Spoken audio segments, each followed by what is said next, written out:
Hello guys, welcome to our channel. So today we'll be discussing about the neuron and nervous system. We'll start today the histology of nervous system.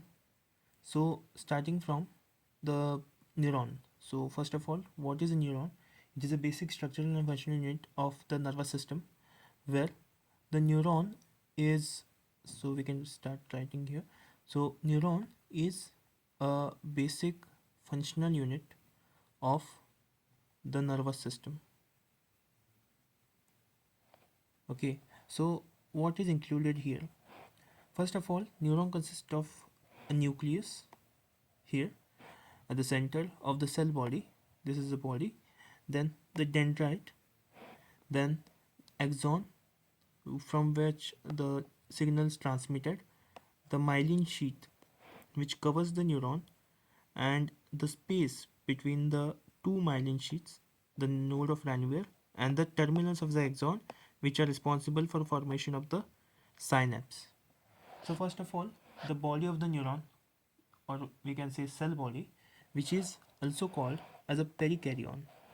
Cell body, also called as perikaryon. Here, the cell body is gives off several number of processes. These processes are called as dendrites. So, cell body consists of cytoplasm,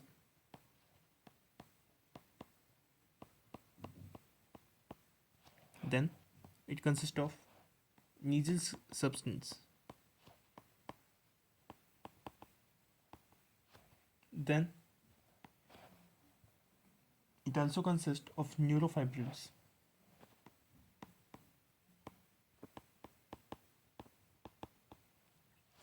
and pigment granules, which are helpful for uh, watching the neuron cell body. Okay, the pigment granules.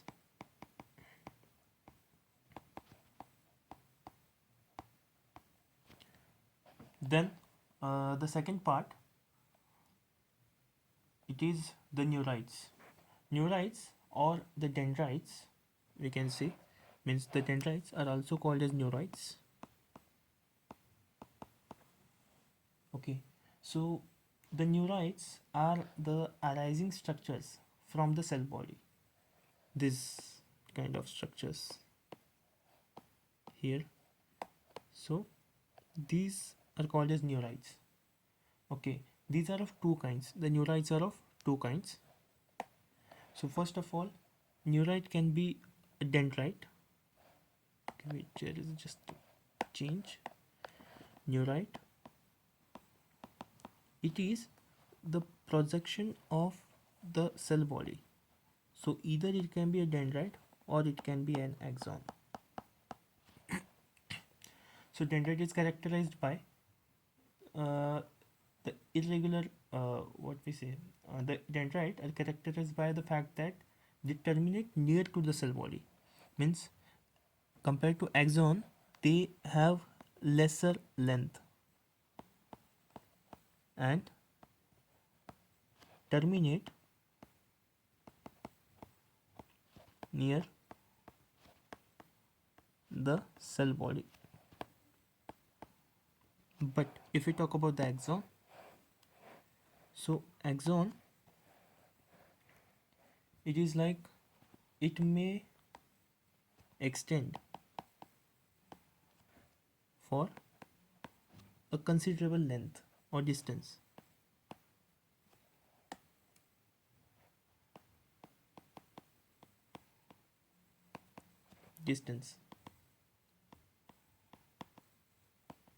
Away from the cell body. So next one is about the types of neurons, and if we talk about the axon, there are several features of the axon. So we'll talk about it later, but for now we just have to see for the axon or neuron, we can say. So next is, okay, the myelin sheath.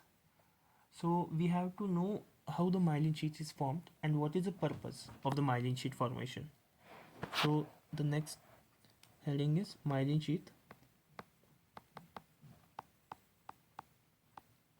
mark this as important because the formation of myelin sheath is very important. Okay, so myelin sheath here, first of all, the axon is present in the center. So like this, the axon is present at the center of the myelin sheath. This axon will come in contact of the Schwann cell, which is like this. For example, this is a Schwann cell. So the axon will come in contact with the Schwann cell. This Schwann cell will engulf, the Schwann cell will engulf the axon like this at the starting. Then it will cover the whole axon like this. For example, this is the axon, and the Schwann cell will form a like semicircular structure or a circular structure which is not joined at the both ends are not joined yet. This is called as mesaxon. So this is an axon. This is a Schwann cell. So engulfing of the Schwann cell occur, or invagination of the Schwann cell means invagination of the axon by the Schwann cell. Then this mesaxon formed by the further invagination. Then this mesaxon will elongate and forms a circular like this. The mesaxon will elongate and form a circular spiral like structure around the axon. So this we can say is a starting or formation of the myelin sheath. So the lastly, this Schwann cell will totally engulf. Finally, the Schwann cell will totally engulf the neuronal axon. You can say like this. It forms several sheets, several layers. And always remember, there is always a nucleus of the Schwann cell present. Like starting to the ending, the nucleus is still there. It will not be replaced anyhow. Okay, at the last it gets shifted towards the external point. So starting from the axon lying near the Schwann cell, the first of all the axon is lying near the Schwann cell, then the axon is invaginated by the Schwann cell, then it forms a mesaxon, which is nothing but the invagination of the Schwann cell means totally. Next, the mesaxon elongates and begins to wind the round of the axon around the axon. So it will form several spiral structures and layers, we can say. Then mesaxon makes several turns around the axon. This between these turns, the lipids are deposited between these layers and of the mesaxon, and the myelin sheath thus formed. So this sheath now, this particular layer is called as neurolemma. Okay, so if anyone asks you about the Schwann cell, myelin sheath, you can tell about this, how it formed and what is present in that. So lastly, if we talk about at the some parts of axon lacks the myelin sheath. They are called as nodes of Ranvier. another one point, that is the function of the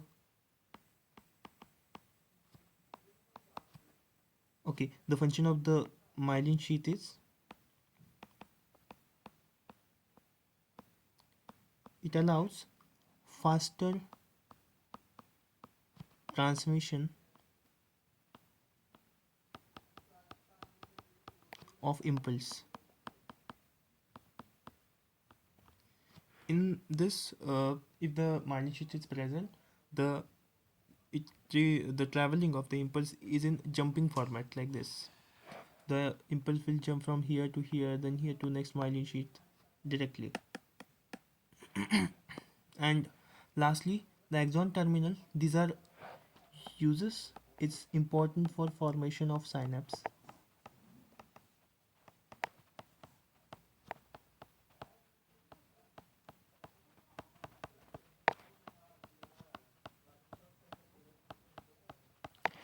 Okay, so lastly, we have to talk about the formation of the types of the neurons. So, according to the function, we can classify like this. First of all, okay, types of neurons. First, according to function,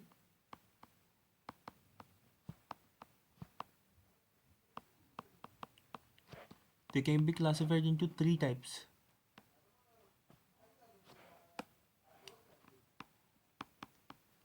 First one, it is the what we say. First one is the sensory neuron.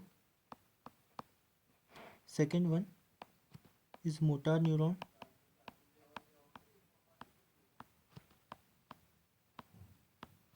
And third one, it can be first one is motor and third one can be interneuron.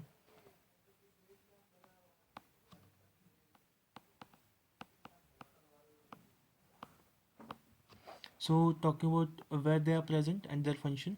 First of all, sensory neuron is responsible for transmission of impulse from the sensory area to the spinal cord.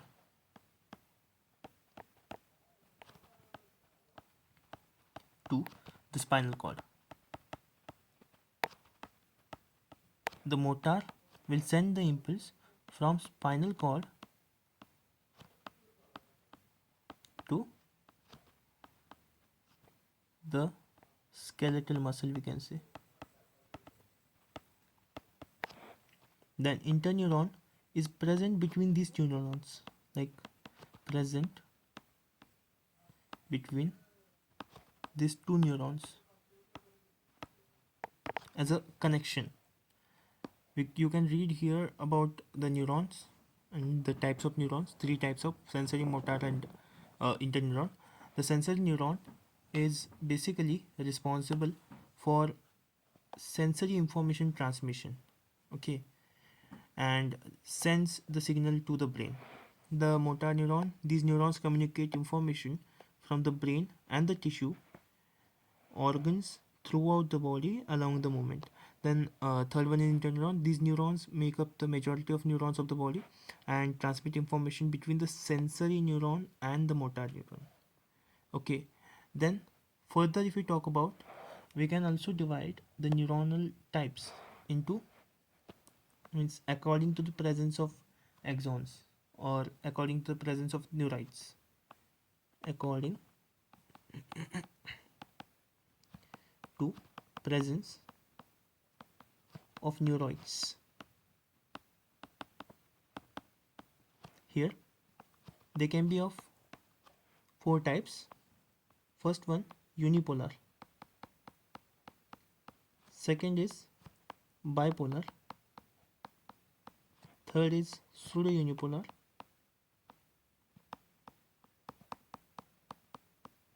And fourth one, it is multipolar. Okay, first of all, if we talk about pseudo-unipolar and pseudo-unipolar. So here, first one is unipolar. neuron. So first point we can write about it. There is only one neurite or axon coming from the cell body.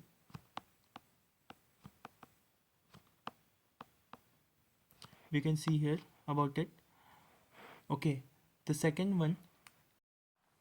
Okay, so next up in neurons is a type of second one which is similar to that of unipolar. It is the pseudo-unipolar. Pseudo-unipolar. It is a like of, we can see here, there is only one axon, but the situation is this one axon will divide into two. So the axon further divide into two. So basically the definition of an axon, it is the structure or the extension from the cell body, not from anywhere else. So in the pseudounipolar, like here we can see that there is one axon only. Here also there is one axon, but it's extending straight. But in the pseudounipolar, the axon is dividing into two tabs or two parts, we can say. So it is called as pseudounipolar. The third one is the bipolar neuron.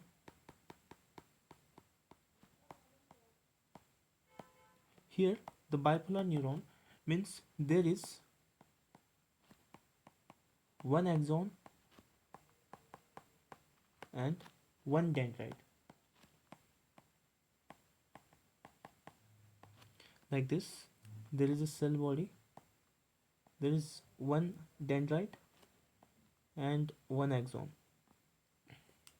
Next, the fourth one is a multipolar.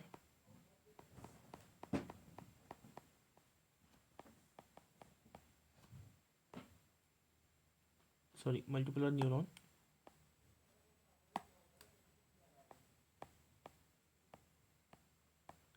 So here there is one axon and multiple dendrites.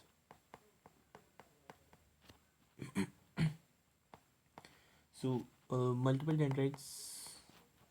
Okay, so let us see where these neurons, these bipolar and multipolar type of neurons are located. So first of all, the bipolar neurons, this can be seen in the retina of the eye, and olfactory neurons, like in the nose, it can be seen. These neurons, olfactory, are responsible for transmission of smell, impulse of the smell, odor. Next, if we talk about the multipolar neurons, this can be present in the pyramidal neurons of the cerebral cortex. Then Purkinje neurons in the cerebellum, or the motor neurons uh, in the anterior horn of the spinal cord. Okay, so this is all about the neurons.